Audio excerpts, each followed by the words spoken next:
laulau. I le tātou tāno ava o leo. Wa sua le laulau. Ia, pati foi le ava. Ma Momoli ipu o le tai ao. Tauta se ava. I le whaafonga tāpua i mai le atunu. Ai ua ava mua le tua i le nei tai ao le astonai. O le aso lua se fulu ma le lua o le masino au kuso. Lua afe lua se fulu ma le ono. O le wata tolu ale tu la tasi. Ka malulu atu faisi tu ai mai. Ia ono le pisi foi o le wala mo isi tu tu ngia fale ai nga lema alofia i le nei tai ao. Ai ui o lea. Ia o le nganga fifia ma le whaanga e tia. Ua maua le lau tātou te toe lau lua fesila whai ai. Pati le ava o le tānoa ava mole teimi muli i lunga o le platform ale su fonga Samoa. Ai le whapela e o mai le tātou tānoa ava. O le a longo puia li i le atunu ui le vai aso fau. I lo waso muli toe wha lava da i o waso lo toe o le kout kalate. Ia o na tātou tau bawai lea i lunga o le su fonga Samoa. Ai o le a surprise oi. Whate ia oi. I se bea la e wawa e tuai. Woi, wa e se le bea la e ngu awa ma ide di ide le kai ao, ma paki le awa o le tānoa. I lea fo i vai aso po le vai aso i o na tu atu. Ai, i le nganga faafetai i le atua, i le tele o nei tausanga. Luas fulpa le ono tausanga. O tātou lau lua fesila fai. Ma le atunu. Ioi, lu ngā la lo, avatu au mai. O le tala e vāea ai lea i le ea. Tō tele ia o le au tau muli ia le a tau savea i le tele o nei tausanga. Ai o le māsino se teba o le tausanga nei. A sofitu o le vai aso le nā o le a sofitu. Pa ui e le a sofanau o le a tau savea. Ai a toa iai ma le whā se fulu tausanga o le tautua. I nei mea o whāsa lauga le tio televise. Newsy Pepper, o Makasini, o Upega te whailangi. Ia, ia le tua, i le tele o nei tau saka. No mai o mafia fia la ulu. A lea o mātutua i fo ai lava. Ia makula ko ai maulu. O mea siri ka ua. O la upopo o maulu o tia, ia le ai kai furu. O le ioi furu le ulu. Ai le iloa. Ua whao popo ai le te leo le whai. Ai ma le mawhau whau. Ia le atua i lona anga le lei malana. Whatau teiga o le sāwalinga fo i. A le ia tau ala tau ia mo le tele o nei tau sanga. Ia e whaftai atu i le atunu. Sa tau muli pea. Ma tuli au pū. Ia le polokalame. Po le alava le ngā yo i ngā le atau sa vea. Po le la unga i ngā tai le malai. Po le ngā unga le maorta. Po le lawa. O whea sa whiloa i ai ma le atunu. E tū mau pea le nganga whaafetai ma le alofa i le atunu. Alofa i tangata. E ala na whai nei ngā ruenga ma mea whapena. Ia tau wha amana malama ma tau wha manino. I le whautanga le atunu. Le mea e le lei mo le taimi. Le mea e manuia ai. Ai le na o le tātou te o tele na tau muri. I tangata o na o winga whaapolokiki. Ai le muli i le isi winga o le tangata e alofa i tangata. Whatalofa tuaila ia lea ma le nganga whaaloalo. Ia ma whaatulou fo i le vādu nofo ma le vātangata o Samoa. I ona tulaga whaalupe a wapa ia ma mamalu whaale malo. Pa ia fo i ma mamalu whaale anga nuu. Wali po i ai le pa ia o tama ma ainga. O ainga fo i matama. Le usonga ia tu bua ma pule. O i tu au ma la taua ainga i le tai ma le va o fonti. O tama le manua tele ma to o le fale ula. Le tapua inga mamalu o tuila manua. Ia ai maise. Le mamalu i le saufa inga ia te o tau. O le au whainga alwenga to tofia le atua. Tai ao na to ai mauna loa ma puna loa ai whaimai e folau i ulu matangi pa ia ma mamalu o Samoa.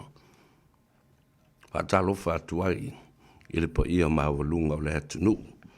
O le taimi muli e pati ai le ava o le tāno ava. Malana polokalame i le nei astonai. Whamawina foi. Ma le nganga fia ma le nganga faafetai. Le anga le lei o le atua.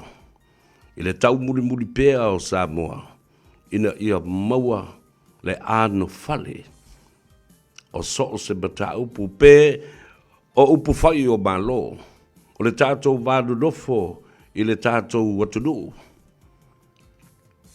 O le tū ma le anga i whanua Samoa. Le tū la whono. Le ngangana ma le vāo ngangana. Le utu ngā vā nganga Samoa. Ai mai se, o le wha malu mai o le wha tulanga ina e le atua. O lona mauta. O le au. O le tū la whono wha vai o le alofa. E au tū iai me oma. Ma le usi ustai. I le wha tulanga na le atua. Ina ua fasili le wharaseo i le li whaolo Jesu Kiriso. Whemaya. Le li e. O whea eo nei tu la whono ua sili. Tali le li whaola. O le tu la whono sili e te alofa atu i leo atua. Ma lo loto atoa. Ma natu ma le mawhau atoa. O le lona lua o ia tu la whono. Ia e alofa atu i o uso a tangata. O utua oi. O lona tolu, whato a e alofa i loa oi i a te oe malau ainga. Ale mea lena ua tupu. Ua sui ma whaase se le tangata o la, le whaatula ngana o le mauta o le atua.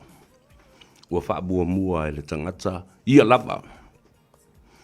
O na whaaso so o tuaila ia lea o tua oi, mauso a tangata. Ai whaabudi le atua. Ai whabai o le tali o nei me uba, o lo o i le nganga o le atua. Mai lava le amatanga se yo o mai le tae au le nei. O lona winga, o le musumusunga fo i le nganga. O mai i ale i atau o se vea, o mai le taimi wa tau e fo e na sa vali o e suisisi ala fua e whata oto maanga i eile tau mua o lo waa. Talo fai. Tō tele i o lei e whitangisi ma whaasanga mai i a teo. Wa aluan ni vai aso o tali telefoni i le tō tele o te mamti nā mātutua. O wō mai masani. E o lava ia i la tau mātou te le masani. E le i wheiloa i fo i le tino le nei lalolagi mo le teimi mua. Aia, o whātua leo se oti le mele e whai. Ai la ua itu atangata. A umana watu telefoni lesi, a watu telefoni lesi. Tu ona o le musumusunga le anganga. Ua te tau na iai se tae hau fau. Ia le nara i lea. Tātou wō ma le fia ma le nganga faafetai i le atua, i le ola ma le malosi o to mai maanga waa. Sa faavanoa ma faasoa i le atua. E tau wala atua i se au au nanga faatau waa. I le tele o nei tausanga. Luas fulu ono tausanga i nei. Ia. Ma le se fulu ma le wha isi ala leo, ma le abatanga, o le soifua tautua, ma le ola tautua, a o tau lea, e a toa i le masina. O se tema, le wha se fulu tausanga. 40 years, ladies and gentlemen. It's a very, very long time. And a significant time of my life. Spent on air, on the screen, on written, published, newspapers and magazine. So there you go. O nā whea tu lea, o le whata alofa ma le whawheloa i. I tangata e siri o na pele i ateo, o ta mamti nā mātutua o le atunu, tu asina sina o le atunu, o i nā sa tō ma iei manu, tō ma iei whaamurianga. Whaamurianga o le atua whetalai, o le atua o manatu. Sa maua ai, le malosi.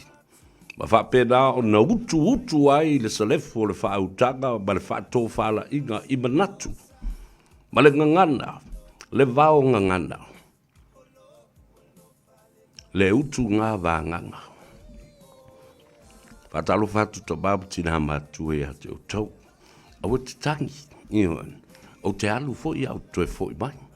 O le a whailo fo i a te oi po whea. le o ngā lalolagi o lea o le alu atu ai. E le whapea o le ao kia I mapua I le tanoa. O te alua maawe le tātou tanoa. E palu fo I seisi mea ma e siri fo I ai. Ma tau te ai se ipu o le a momori atu le tae au fau. Mo oe. Ia, whamalo atu tina ma ta bā ma tutua o loutou alofa tu lai. O loutou a ao ma fola. E le ngata iau tou tima inga o fautuanga o tu ua lalo. O lautou whaamnianga sa feula, tu iai le pātua o le atou se vea. Ma whawhanga ai lo mawhau o lo fatu mo lo uanganga. Faafetai ua o tou whatumu la utu. O le utu fo I le, toe sa atu e tō ai le whale o tau tai, ma lau sa ai whaiva o tama Samoa. Faafetai te talo. Faafetai whano no manu. Faafetai I loutou anga le lei. Po o le upu, o le tupe, o mea ai, o lava, o a me uma sa tou foai. O no loutou walo lofa ia le Leiataua sa vea. Whatu tumu watu e le atua. Mea na whaangau ngau. O na whea tu fo I lea I lunga, o le apia fo linga. Le tātou Facebook page, ia ma le tātou YouTube channel. Faafetai atu le tele o nei tausanga sa tou pala lau vale mai ei ia tau. Sa tou lau mai ei le nāma le nei. Ioi, ai le ngata I lea. E le a whaina ia tau. Ulanga wa au basani I winga mami o ngata ma upu e la lafu. Ioi, wa matua maloti a ailo u mafu fau malo muaulu. Ma lo fata ma lo patua. Ai maise o lo fatu ma lo uanganga. Ma le loto. Ma sani upo tangata. E la umai. A whai tātou te le totoa. E folo upu ia. O nei lo fo I lea. E vai fo I lo ma fau. A la umai la watu. Ioi. E whapena le soifuanga nei. E pe o le pina lo, pe a o ina e lo mātou ngātou I whale o le ainga le tai ma le whale manono. Ea e lo e whetu whai. E o mai isi malo, ma le pina lo, ia o kufoi, ku whakule me e lisi piko. Ia e whapena, se nganga I le nei tai aho. Whamalo atuai I le atu nuu atoa. Io mai se ua matua tau sango luna soifua se o lava I le tamaititi e malama I le ngangana Samoa malo tangata whatau wa. Io e whapena. Momoli atu le nganga faafetai. Mori atu le nganga masaafi finga le lei mo le whaafonga tāpua I le atu nuu I le tele o nei tau sanga. It's been a beautiful and a wonderful journey. E patu patua le ala. E matui le ala. Ai le tala le atunu le nei. A o le tae au ma le taimi e ui ai ala tui o le atunu. O na fesili lea I la mutu o aitu maanganga. O ta isu o loutou a inga. Eo. Awai e so se ainga e o lātou aitu. So se ainga lava e ai o lātou I la mutu. Mena leo te whaai te ma uwhai atu I lau I whiu lava le. Se sia o kou I maua ia se I la muku o le ainga ringi. A talo whatu I luga leo pega ta whailangi. Ricky Jones, talo for love brother, thank you for your support all these years. And each and every one of you on Facebook page or whatever platform of the social media industry, thank you so much for all these years, for the wonderful memories. Jerry Vainga, talafalava balo le soifumanuia, ia vapefo I le so ya Ricky Jones, ia maleto tele o tolo mafuta mai lunga le temine nei. Ile tātou tānoa ava muli e moto I ai le angatonu le astona I le nei. O maitua Unutoa, Talufalava, watching you, Seville, from Michigan in the United States. Yeah, oka, Talufai, Ricky, Balolava, faafetai. Ole tamaita o Melissa, Tuingamala, Saufa Inga, Setefano, Talufalava for mai, Soifu Leiataua, yeah, faafetai le tautua matavela, ile ne yaso. Yeah, fatalofatu fo'i ile uso ya talofai. Nga o Ricky Jones ale o mai lunga umana tustu singa ya malana fatalofa mai ile tatou polokalame ile nei tau. My thank you for the wonderful, amazing program Tano Ava for so many years. Chief Orator Leiataua, polonga leo peda unasa, talofalava balo le soifua banvia. Yeah, for me, Litala Ricky Jones. Look, my brother Sylvia, you are so appreciated for your professional journalism, media, and integrity. Faafetai tele. Faafetai mo na saf your finger. Leiataua le sa. Kaisalika Lomano. Talo for lava ba lola soifum ria. Lau sunga Leiataua. Faafetai le mafuta mai. O le sunga ya Lucia Mika. Le uluai, talofalava Lucia, malole soifu mruia, faafetai le mafuta mai. O le sunga ya Vau Filipo, ya faapea fo'i ya feta, talofalava malo tui malatu, faafetai le mafuta mai. From Long Beach, California. Yeah, or share our program. Please share our final episode of Tado Ava on Radio Samo 1593 AM. I will inform you and advise you and tell you.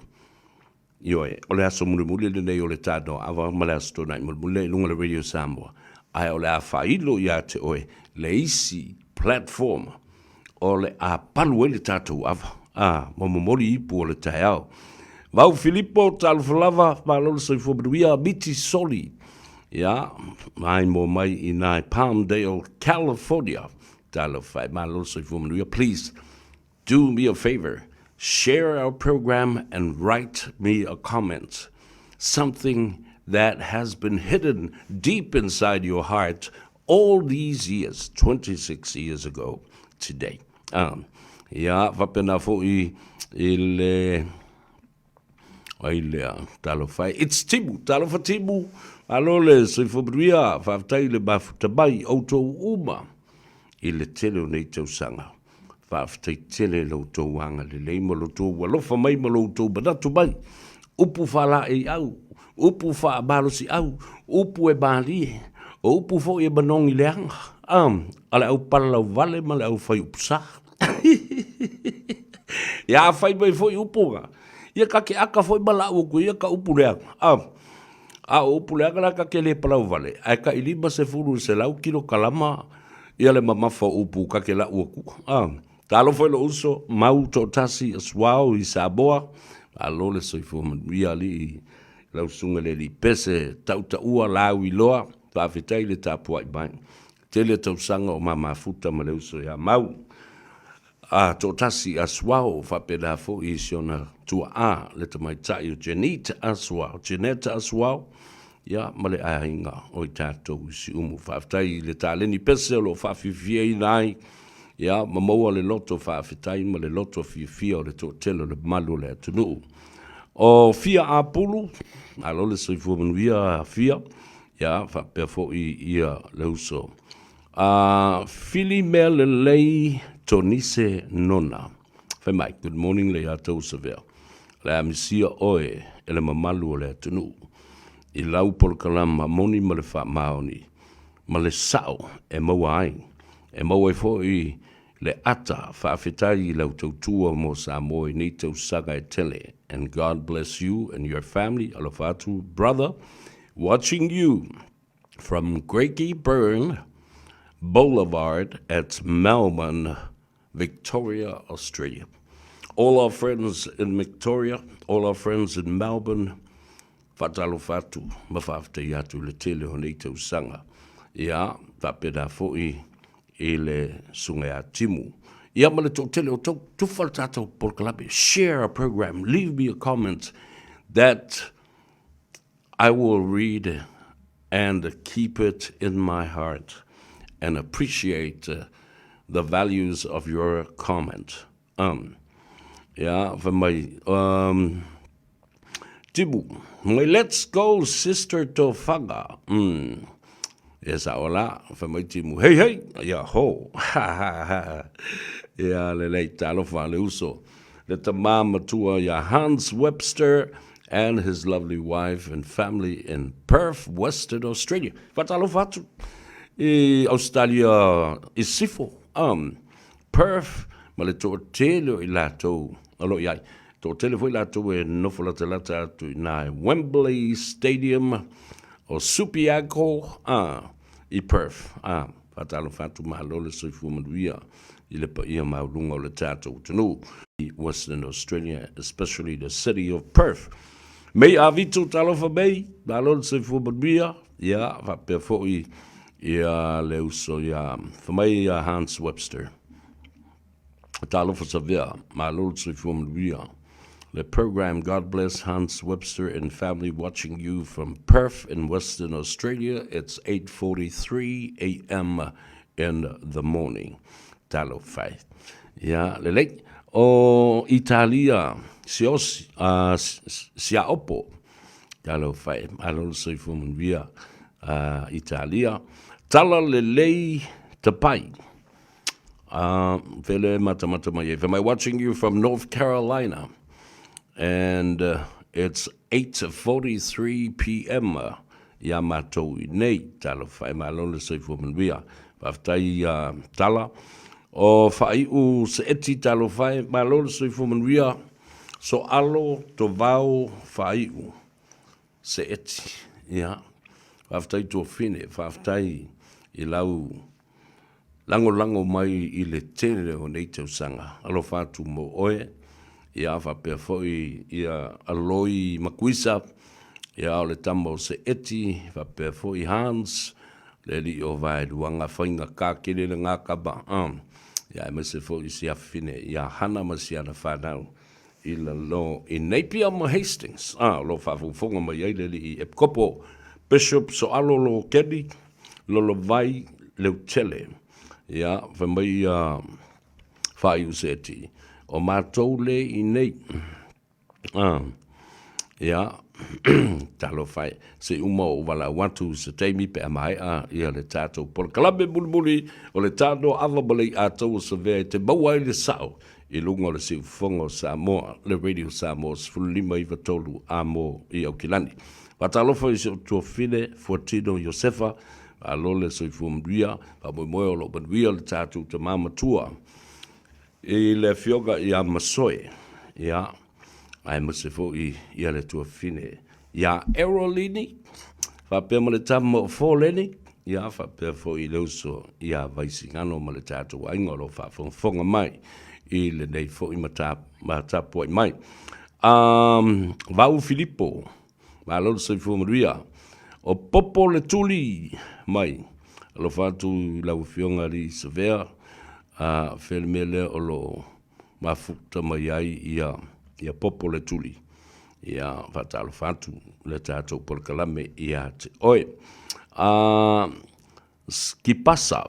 Mai Samoa. Oi so le talo fai. Ia wafui. O lunga le tātou wala leo le whamo. Tasi o ono tesi ma le tasi. O lo o whaafofonga mai ai le toa te leo le mamalu le atunu. I Samoa atoa. Pule ono atoa, tu mua, le ainga I le tai, ma le waa au fonti le atu whangaloa, o lo o whaafofonga mai. Whatalofa wa, ma le nganga whaalalo, ma le whiwhi tele, ma o whalofa atu fo isi o mātou tina pele I tapu I tea, ia ma le tamama tua I atu ia li I sofa, ia ma le whanau ma le ainga, I takapuna I North Shore, alo le soifu manuia faafetai le mafuta mai tina faafetai loa lofa ma lo wanga le lei. Ia te au nei ma le ainga. Lona Lotte, watching you surveil from Brisbane, Australia. Ia whapea fo ia le sunga ia Vili Sola, ta alofa lava. Sao le leia. Thamaya. Thamai. Don't forget, people, this is the last day for Itado Avon Radio Samoa, and we are never going to miss this last shot. Faafetai tele lavali Vili Solia, faafetai ate oe, e maluia fo i oe male ainga. Ia, o le Jacopo, ala ese, talavali Jacopo, alo le soifua maluia, o le uso ia E685. Mate, I love watching you from Melbourne, Australia. Thank you for the happiness you've given us listeners. All the best. Hope to see you soon. And of course, you will see me soon. Ta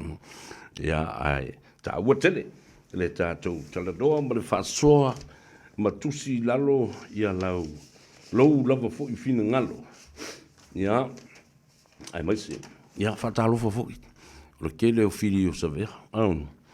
Awa ele whapea le awhiwhia uma malo fa uma tangata I hate oe. E ai fo I tangata e matua whai oe mō lātou nifo tuli manu. Ona ole le tutusa o mawhauwhaunga. E ese fo le awala ki liva ai o mawhauwhaunga. Ina ia whaafonga mai tangata awa fo that is the pure intention and the desire as how to deliver and convince somebody listening to your conversation. Nara o ngā e pūsala lau atua I pūsala ai le mo I se mea o ngā stangata. E le māramalama I stangata. Nā o le pongi sā tidia o le tangata. Le mea lala e tupu. Whai atu ia le whaasaonga o le mea lea, ma le wha māramalama ina o le mea lea. Ai māramalama I le tangata, oi nai sui ai. E umailo na whaali, e umailo na te. Sui ai o na lagona, o na whaia lea, o ana whai unga. Whamai a timu. Hi handsome Leiataua Severe, Manuel Polokalame, for your last show. I will miss hearing you after work. Secretly hope you do your own show. Whaiaku ai fo, ioe. Ia o te popole, ioe. Faafetai mo whaamrianga mo onga le lei. O pele whaalili, ia, malo le soifua manuia. Tāwhalafa mai, e mai mau le show o le tāno ava, ia, o le popole. Palolo tāwhalava, ia, va pēr foi. Ia, oile silea. Whamai timu sole. Lawrence Peterson, Dalova brother, thank you for the memories throughout the years of your support. Faafetai tele lava mo te uma. Ia, le o timu, o tina, alofaifo, malo soifo manuia, fola, faafetai le mafuta mai. Ia, vapena foi, ia, pentito maka.